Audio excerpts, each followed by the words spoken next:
Good morning students, स्वागत है आप सभी का एक और नई वीडियो में। आज हम करने जा रहे हैं विज्ञान के वर्कशीट नंबर 11 जो कि क्लास 10th की वर्कशीट है।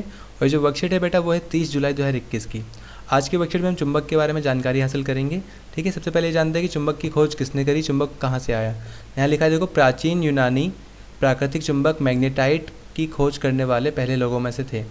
जो प्राचीन यूनान के लोग थे ना बेटा, उन्होंने ही चुंबक की खोज करी थी, वो भी प्राकृतिक चुंबक की, जिसको हम बोलते हैं मैग्नेटाइट। ठीक है, एक तरह की चट्टान होती है मैग्नेटाइट। अब इसकी खोज करी थी यूनान वालों ने। अब उनके लिए जो चुंबक था एक जादुई आकर्षण था। अब देखो, अगर आप खुद सोचो रहा कि उस समय जब चुंबक के बारे में कोई लोग जानते नहीं थे, और अगर वो कोई लोहे की चीज़ वहाँ पे लेके गए उस चट्टान के पास, वो चिपक गए उसमें, तो लोग तो हैरान हो जाएंगे ना ये देख के कि ये मतलब ये जो चुंबक है वो इस लोहे को आकर्षित कैसे कर रही है। ठीक है, तो उनके लिए एक जादुई आकर्षण था ये। आगे लिखा है कि एक चुंबकीय क्षेत्र को देखा नहीं जा सकता, लेकिन इसके प्रभाव को महसूस किया जा सकता है। ठीक है, जो चुंबकीय क्षेत्र होता है, जो मैग्नेटिक फील्ड होती है बेटा, वो आंखों से दिखाई नहीं देती, पर जब हम उसके पास कोई मैग्नेटिक मटेरियल लेके जाते हैं, चुंबकीय तत्व लेके जाते हैं या जो लोहे की चीज़ लेके जाते हैं, तो वहाँ पे क्या उस तत्व को या उस चीज़ पे क्या है, चुंबकीय प्रभाव महसूस किया जा सकता है। आगे देखो, यहाँ लिखा है कि मैग्नेटाइट के बारे में कि मैग्नेटाइट होता क्या है। मैग्नेटाइट एक चट्टान, एक प्राकृतिक चुंबक है। यह आयरन से भरपूर होता है। देखो यहाँ पे बनी हुई है साइड में। मैग्नेटाइट याद रखना एक चट्टान होती है जिसके अंदर आयरन की मात्रा ज़्यादा होती है। यहाँ लिखा कुछ धातुएं चुंबकीय भी बन सकती है। इनमें लोहा, कोबाल्ट और निकल शामिल है। ठीक है, लोहा, कोबाल्ट और निकल, ये तीनों के तीनों क्या है, चुंबकीय पदार्थ होते हैं जो चुंबक से चिपक जाते हैं। ठीक है, यहाँ लिखा है यदि आप एक चुंबक को एक गैर चुंबकीय लोहे की पट्टी पर निरंतर एक ही दिशा में रगड़ते हैं तो आप इसे चुंबक में बदल सकते हैं। इस प्रक्रिया को चुंबकीयकरण कहा जाता है।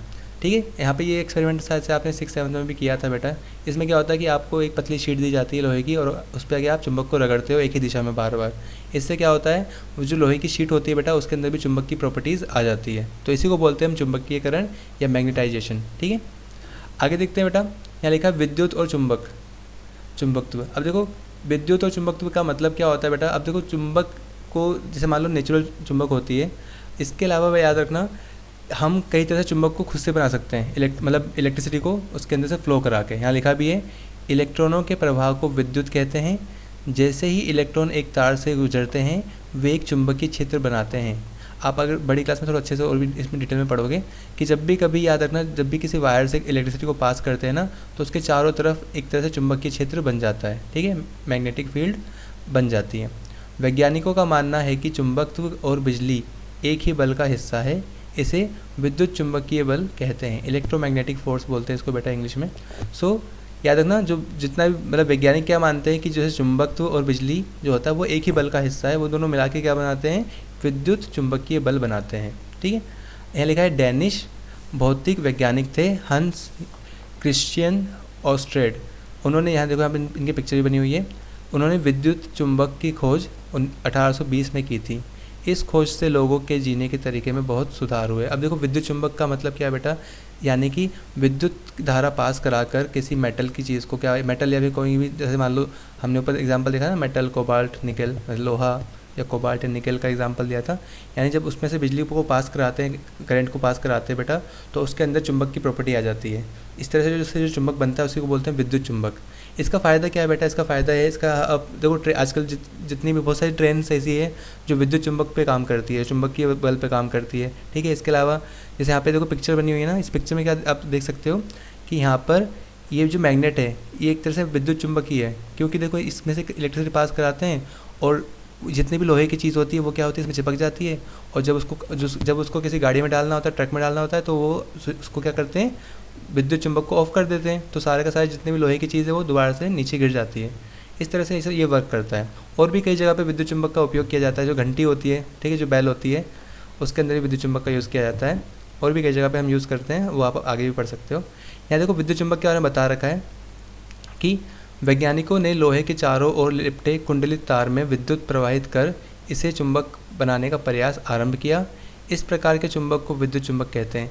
याद रखना, अगर एक लोहा की प्लेट ली और उसके चारों तरफ तार लपेट दिए, और तार लपेटने के बाद इसमें से करंट पास करा दिया बेटा, तो क्योंकि देखो तार, जो हमने ऊपर पढ़ा था कि तार के अंदर से जब करंट पास कराते हैं तो उसके चारों तरफ मैग्नेटिक फील्ड बन जाती है। और हमने ऊपर क्या पढ़ा था कि जब हम लोहे की चीज़ को मैग्नेट में रगड़ते हैं तो उसके अंदर भी पावर आ जाती है। तो इसका मतलब यही है कि जब भी हम लोहे के ऊपर तार को लपेट देते हैं और उससे इलेक्ट्रिसिटी को पास कराते हैं तो वो भी एक चुंबक की तरह बिहेव करने लगता है, यानी चुंबक बन जाता है। ठीक है, इसी को बोलते हैं विद्युत चुंबक। ठीक है, आगे देखते हैं। विद्युत चुंबक की शक्ति भिन्न हो सकती है। शक्ति देखो अलग अलग हो सकती है। क्या होगा पता है, जो पावर है वो कम हो या ज़्यादा हो, वो किस पे डिपेंड करती है बेटा? शक्ति विद्युत धारा की मात्रा और तार को कुंडलित करने की संख्या पर निर्भर करती है। मतलब आपने कितनी धारा, मतलब कितनी बिजली उसमें पास कराई है और तार को कितनी बार आपने लपेटा है। जितनी ज़्यादा बार लपेटोगे बेटा उतनी उसकी पावर बढ़ेगी, और जितनी ज़्यादा करंट पास कराओगे उतनी ज़्यादा उसकी पावर बढ़ेगी। ठीक है, उदाहरण के लिए यहाँ लिखा, कबाड़ खानों में कारों को उठाने के लिए शक्तिशाली विद्युत चुंबकों का उपयोग किया जाता है। देखो, अगर विद्युत चुंबक की जगह अगर हम नॉर्मल चुंबक का यूज़ करते बेटा, तो वो तो उसमें चिपकी रह जाती। एक बार चिपकती है तो वो उससे निकलती थोड़ी ना।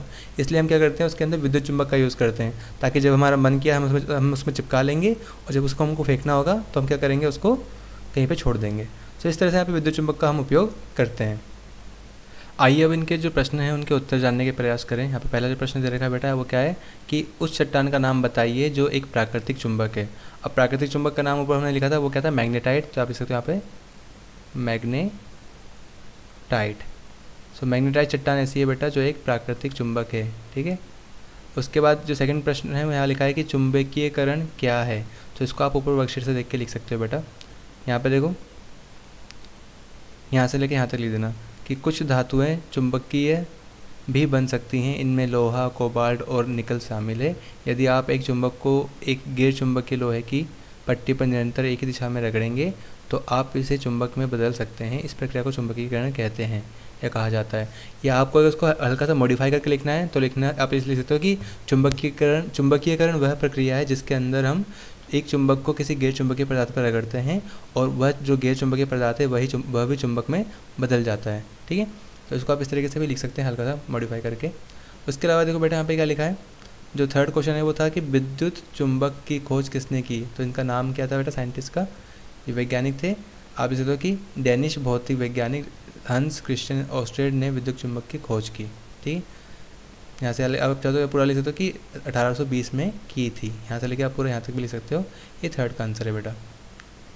ठीक है, आगे देखते हैं। जो फोर्थ क्वेश्चन यहाँ पे क्या लिखा है कि विद्युत वाहक बल को परिभाषित कीजिए। याद रखना, विद्युत वाहक बल को बोलते हैं इलेक्ट्रोमोटिव फोर्स। अब विद्युत वाहक बल को आपको अगर परिभाषित करना है तो आप वो यहाँ से कर सकते हैं। देखो यहाँ पे लिखा भी है कि किसी विद्युत सर्किट में लगने वाला वह बल जो सर्किट में इलेक्ट्रॉन को गति प्रदान करने में मदद करता है उसे विद्युत वाहक बल कहते हैं।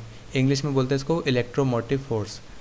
तो फोर्थ का आंसर आप यहाँ से देख के लिख सकते हैं आराम से। ठीक है, फिफ्थ क्या है बेटा? फिफ्थ जो लास्ट का क्वेश्चन में लिखा है कि विद्युत चुंबक क्या होते हैं, इसकी शक्ति को कैसे बदला जा सकता है। तो देखो याद रखना, विद्युत चुंबक होते क्या हैं, इसको आप यहाँ से लिख सकते हो डायरेक्ट। देखो ये जो ना यहाँ लिखा है, वैज्ञानिकों ने लोहे के चारों ओर लिपटे कुंडलित तार में विद्युत प्रवाहित कर इसे चुंबक बनाने का प्रयास आरंभ कर दिया। तो इसको आप हल्का सा चेंज करके लिख सकते हो कि वैज्ञानिकों ने क्या लिखो, इसको इस तरह से लिख दो। मान लो कि वैज्ञानिकों ने लोहे के चारों ओर लिपटे कुंडलित तार में विद्युत धारा प्रवाहित की जिससे वह चुंबक बन गए। ठीक है, इस प्रकार के चुंबक को हम विद्युत चुंबक कहते हैं। मतलब या लिख सकते हो कि जब किसी लोहे के पदार्थ में या किसी लोहे के चारों ओर हमने कुंडलित तार के अंदर हम विद्युत धारा प्रभावित करते हैं तो इससे जो चुंबक बनता है उसी को बोलते हैं हम विद्युत चुंबक। आप इसको यहाँ से लेके यहाँ तक लिख सकते हो। अब इसको अगर आपको लिखना है कि विद्युत चुंबक की शक्ति भिन्न हो सकती है, शक्ति विद्युत धारा की मात्रा और तार को कुंडलित करने की संख्या पर निर्भर करती है, यहाँ से लेके यहाँ तक। तो आप इसको इस तरह से यहाँ पे लिख सकते हो। ये आपके फिफ्थ क्वेश्चन का आंसर है। ठीक है, इस तरह से हमने 1 बाय 1 सारे क्वेश्चंस का आंसर दे दिया है। आई होप आपको वीडियो पसंद आई होगी, आपके सारे डाउट क्लियर हो चुके होंगे। अगर वीडियो पसंद आए तो वीडियो को लाइक करना, और अब इस वीडियो को लाइक करने के साथ साथ आपको इस वीडियो को शेयर भी करना है। जितने भी आपके फ्रेंड्स हैं बेटा उनके साथ शेयर करना। और जितना अगर आपको देखो आपको लग रहा है कि बच्चों को मतलब कॉन्सेप्ट समझ में नहीं आ रहा है, उनको चीज़ें समझ में नहीं आ रही, तो उनको आप ये वीडियो दिखा सकते हो, उनको समझा सकते हो कि यहाँ पे इस वीडियो में यही समझाया गया है। ठीक है, तो फ्रेंड्स के साथ शेयर करना और सारे वर्कशीट के सोल्यूशन टाइम पे पाने के लिए चैनल को सब्सक्राइब भी कर लेना। मिलते हैं अगली वीडियो में बेटा, तब तक के लिए stay safe and keep learning.